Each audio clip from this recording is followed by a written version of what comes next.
Olá pessoal, tudo bem? Eu e o Gabriel Lima vamos falar sobre o AlphaGo e o AlphaZero. O AlphaGo e o AlphaZero são sistemas de IA desenvolvidos com o intuito de masterizar jogos de tabuleiro.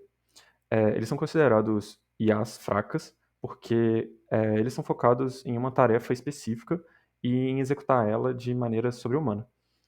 O AlphaGo foi criado com o intuito de masterizar o Go, que é um jogo muito popular na Ásia, e o AlphaZero conseguiu dominar também o xadrez e o shogi. Eles foram criados pela DeepMind, que é uma empresa britânica de inteligência artificial, que eventualmente recebeu muitos aportes e foi comprada pela Google. Antes de falar do AlphaGo e do AlphaZero, eu vou contextualizar um pouco a história do uso de IAs nos jogos de tabuleiro. Essa história começa em 1948 com o TuroChimp. O TuroChimp foi o primeiro jogo de computador a entrar em desenvolvimento. Ele foi criado pelo Alan Turing e pelo David Champernowne, que é um colega do Alan Turing. Inclusive, o nome TuroChimp vem do sobrenome dos dois. O seu código não foi finalizado e, por isso, ele foi executado manualmente, ao invés de ser executado num computador. E ele era capaz de indicar jogadas que seriam boas a partir do estado atual. Ele obteve um nível baixo de habilidade no xadrez e ele usava um sistema baseado na pontuação das jogadas. Então, por exemplo, uma jogada que fosse a captura de uma dama ia valer muito mais pontos do que a captura de um peão, por exemplo. Seguindo essa linha de pesquisa do Alan Turing e também do Claude Shannon, que é um outro cientista da computação muito importante e que estava atuando nessa área na época, em 1951, na Universidade de Manchester, foi executado o primeiro programa de xadrez. Ele foi baseado no TuroChimp, foi uma evolução dele, e ele era capaz de jogar damas, que é um jogo relativamente simples comparado ao xadrez, e resolver alguns problemas pequenos de xadrez. Ele não conseguia jogar uma partida inteira, quanto o ser humano ainda não. Em 1957, a IBM, que por sinal teve um papel importantíssimo no desenvolvimento das IAs para os jogos de tabuleiro, desenvolveu o primeiro programa que era de fato capaz de jogar uma partida inteira de xadrez contra um ser humano. E eles fizeram isso depois de ter feito algo semelhante para damas também. Em 1990, a IBM também desenvolveu o 2D Gammon, que foi o primeiro programa assim, a utilizar a, o aprendizado por reforço de uma maneira que foi satisfatória, que obteve um sucesso grande, porque o 2D Gammon foi capaz de ganhar dos maiores jogadores de Gammon do mundo. E essa técnica de aprendizado por reforço foi muito utilizada depois e é utilizada inclusive no AlphaZero, que a gente vai discutir mais tarde. Em 97, ocorreu um dos maiores marcos, não só da inteligência artificial, mas da ciência da computação e da humanidade, assim, que foi quando o Deep Blue, que era um supercomputador da IBM, ganhou do Garry Kasparov, que era o maior jogador de xadrez da época. Ela conseguiu ganhar dele numa partida que ficou 3,5 a 2,5, e isso foi um marco muito grande, porque até então muita gente duvidava de que a IA conseguiria se desenvolver a esse nível.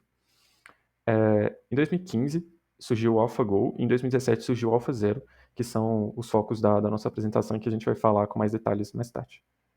Contextualizando um pouco mais, o problema que o AlphaGo buscava resolver era desenvolver um sistema de inteligência artificial capaz de ganhar dos melhores jogadores do mundo no jogo Go, que é um jogo muito popular na Ásia e consiste em um tabuleiro 19 por 19, e no qual o objetivo é fazer com que suas peças cerquem as peças adversárias.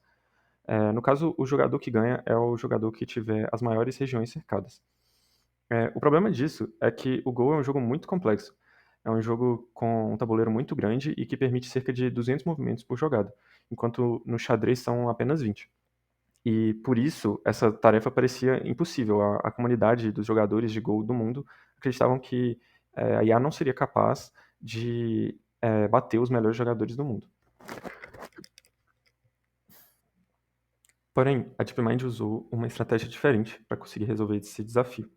Ela utilizou a árvore de busca de Monte Carlo, aliada com uma rede neural, para conseguir encontrar os melhores movimentos possíveis. É, Essa árvore de busca já tinha sido utilizada em outros algoritmos antes, mas ela nunca tinha conseguido resultados muito bons e não era considerada um caminho muito frutífero para se seguir. Mas como a gente consegue ver nessa imagem da esquerda, enquanto nos anos 90 as IAs conseguiam o nível de um iniciante no Go, e até 2012 ela conseguia o nível de um jogador mestre no quinto dan. A partir do surgimento do AlphaGo, em 2015, essa IA já conseguia atingir o nono dan, que é o nível dos melhores jogadores do mundo do AlphaGo, do Go, perdão. E isso foi colocado à prova de diversas formas. Inicialmente, o AlphaGo foi colocado para jogar contra o campeão europeu e conseguiu ganhar de 5-0 dele. E isso ainda não foi suficiente para mostrar para a comunidade que jogava Go que a IA era capaz de ganhar dos melhores jogadores do mundo, porque eles não consideravam esse campeão como um jogador no mais alto nível.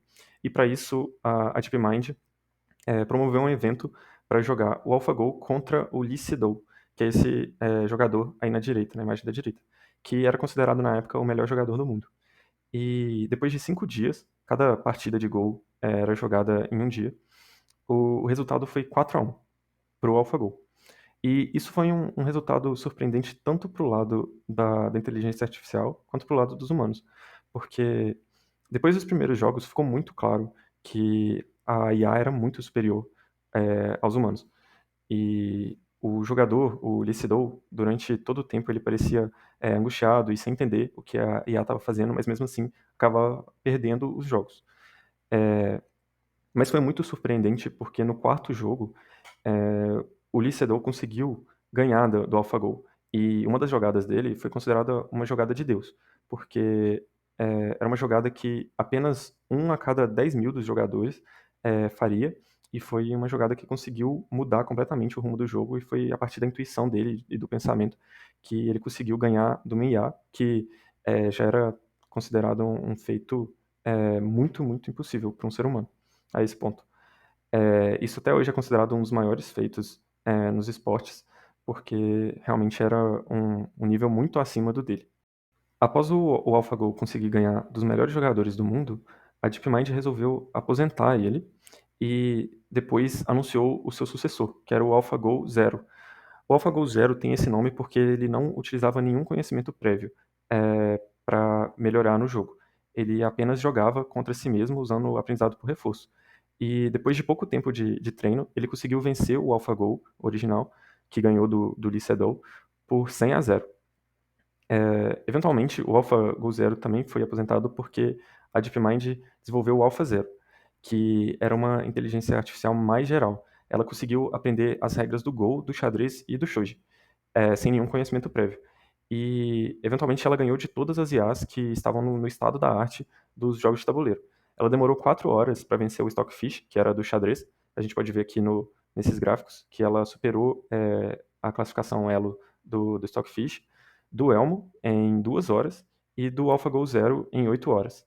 O que são feitos muito impressionantes e que demonstra a evolução da inteligência artificial como um todo, né?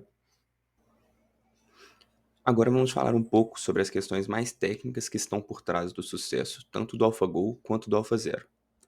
Para isso, vamos usar de exemplo os domínios e algoritmos que formam o AlphaZero. Primeiramente, vamos falar sobre o domínio de conhecimento, ou seja, o conhecimento prévio recebido pelo AlphaZero para auxiliar na resolução dos problemas propostos. As entradas, descrevendo a posição e a saída, descrevendo o movimento feito, são representados como um conjunto de planos, ou seja, a rede neural é estruturada para imitar o tabuleiro do jogo.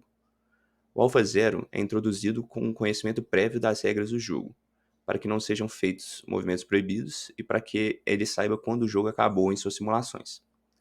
O número médio de movimentos legais é usado como uma escala para o limite de exploração. Por exemplo, jogos xadrez e shogi que excederem 512 movimentos são finalizados e avaliados como empate. O AlphaZero não usou livros de aberturas, tabelas de final de jogo ou heurísticas de domínio específico, com o intuito de fazer com que ele aprendesse o máximo possível através do treino e não de entradas prévias. Por isso, apenas as informações mais necessárias foram fornecidas ao sistema. Historicamente, os programas de computador dedicados a jogar jogos de tabuleiro usavam um algoritmo de busca alfa-beta combinado com suas funções de avaliação, e sempre foram muito mais fortes que os algoritmos que utilizavam a árvore de busca de Monte Carlo. Mas, surpreendentemente, o AlphaZero e suas versões anteriores ultrapassaram as tentativas prévias, combinando MCTS e redes neurais. O algoritmo de busca de Monte Carlo consiste em 4 fases: seleção, expansão, simulação e retropropagação. A árvore em si é dividida no caso do xadrez de tal forma que cada nível representa a vez de um dos jogadores, sendo o primeiro nível, a raiz, a jogada inicial das brancas. Cada nó guarda uma tupla do número de partidas simuladas até aquele ponto e o número de vitórias. Para cada iteração do algoritmo, ele seleciona o nó que representa o estado atual do jogo na etapa de seleção. Depois disso, expande um de seus filhos na etapa de expansão, simula o jogo inteiro a partir desse novo estado filho e faz a propagação do resultado do jogo até o nó raiz, incrementando o número de partidas de cada nó e, em caso de vitória, também incrementando o número de vitórias. Dessa forma, o algoritmo sempre vai escolher o nó com maior probabilidade de vitória dentre os nós possíveis. De forma mais específica, o AlphaZero utiliza a MCTS com algumas estruturas únicas. Por exemplo, cada par estado-ação guarda este conjunto de estatísticas, sendo n o número de visitas feitas, w o valor total da ação de acordo com a heurística adotada, q a média do valor da ação e p a probabilidade de selecionar a ação dado o estado que você se encontra. Essas são métricas utilizadas para avaliar cada ação, visando escolher a ação que maximiza a probabilidade de vitória do sistema, e cada simulação dessa MCTS vai selecionar um nó folha SL através dessa avaliação feita. Esse nó selecionado ele vai ser adicionado a uma fila da rede neural que vai fazer uma avaliação desse estado. O estado escolhido pela rede neural será a jogada feita pelo sistema e o algoritmo será executado mais uma vez para a próxima jogada. Para finalizar, o AlphaGo e o AlphaZero são IAs de capacidade sobre-humana que impressionam quando são analisados os resultados e a velocidade de aprendizado desses sistemas. Mas os benefícios trazidos por ela para a sociedade de forma direta são pequenos. Então, quais podem ser os impactos de algoritmos como esses para o futuro? O conhecimento adquirido no desenvolvimento desses sistemas será usado em projetos que futuramente podem trazer ferramentas úteis em âmbitos como energia, saúde e outras áreas importantes. O próprio CEO e cofundador da Google DeepMind diz que IA tem o potencial de ser uma das mais importantes e benéficas tecnologias já inventadas. E a prova disso é que a própria DeepMind já busca desenvolver sistemas que têm utilidade em áreas mais importantes, como por exemplo o AlphaFold, que é um sistema de predição de estruturas proteicas de alta precisão que pode trazer avanços científicos nas áreas que dependem dessa avaliação de estruturas proteicas. Além disso, o projeto Euphonia, também desenvolvido pela DeepMind, trabalha para melhorar o sistema de reconhecimento de voz, de forma que eles entendam melhor pessoas com habilidade de fala fora do padrão. Esses são apenas 2 projetos que utilizam IA com o intuito de obter avanços em áreas mais importantes para a sociedade, e o avanço em cada um desses projetos torna possível a criação de muitos outros. Essa foi a nossa apresentação sobre AlphaGo e AlphaZero. Obrigado pela atenção.